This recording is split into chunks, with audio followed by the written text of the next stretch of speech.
Oh, listen to that. Oh, that's so good. Unbelievable.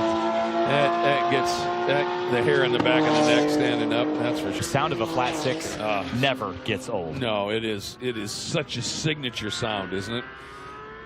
Easily recognizable anywhere.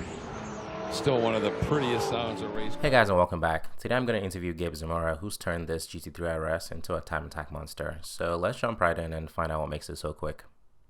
Hey, how's it going, guys? This is a GT3RS 991. 991.2, yep. RS. What have you done to it? So it's got the Dundon Aero. It's pretty much like a Zebulon and Dundon collab.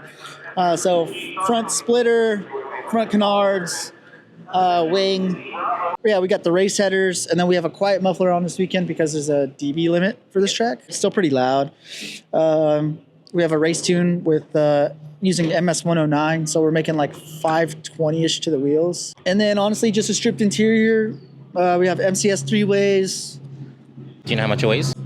We're like at 2950 without me in the car. So with me in the car, about 3150. Did you have this car for a while before you decided to go all the way? So the crazy part is this isn't even my car. This is one of my best friend's cars. His name's Jason.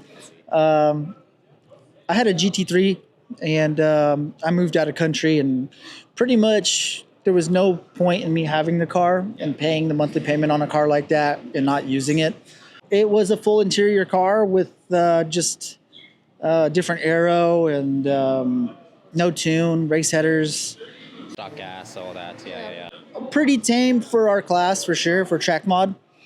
And then for whatever reason, we were at Buttonwillow Finals, GTA Finals, I think like last year.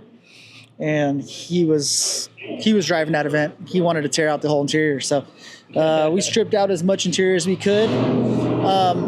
There's still a lot more to clean up, for sure. It's pretty, I mean, if you look inside it, it's pretty...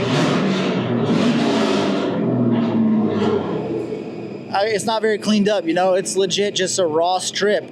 So, there's still a lot to clean up here. We want to make it look more like a cup car interior, which is a lot more professional and cleaner looking. It's also a lighter car.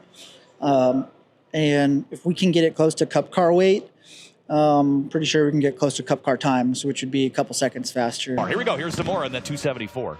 Did you see who was just behind him? Just lighting up the rears coming out of turn 11. Pushing hard.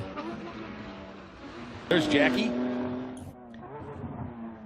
Jackie's into view right now. Gosh, it's so good. It's so good. You know what my favorite thing about Porsche road cars, too, is that they sound a lot like the race cars, don't they? They do. Although this looks like it, without getting a close-up look at it, kind of looks like a cup car or variation of one. Yeah, I think the cup cars have VIN numbers, so they would be eligible for this category. Yeah. We compete against like Jackie Ding, Brad Perkins, George Zhao, so some pretty heavy hitters. Gary Wong as well with the Supra. Those guys are all making, aside from George, like 750 minimum. Yeah. These cars don't get anywhere near that, unfortunately. These cars are all about the gearing, actually. Yeah. So the gearing is super short for them, and that's what makes them accelerate and compete so well. So to be beating them or right there with them is, I think, a testament to the tuning and the platform too, right? The platform itself. And you're a fast driver, so. Thanks, man. Appreciate you. Appreciate it. Cool. Well, nice to meet you. Thank you very much. Thanks, man. Appreciate it.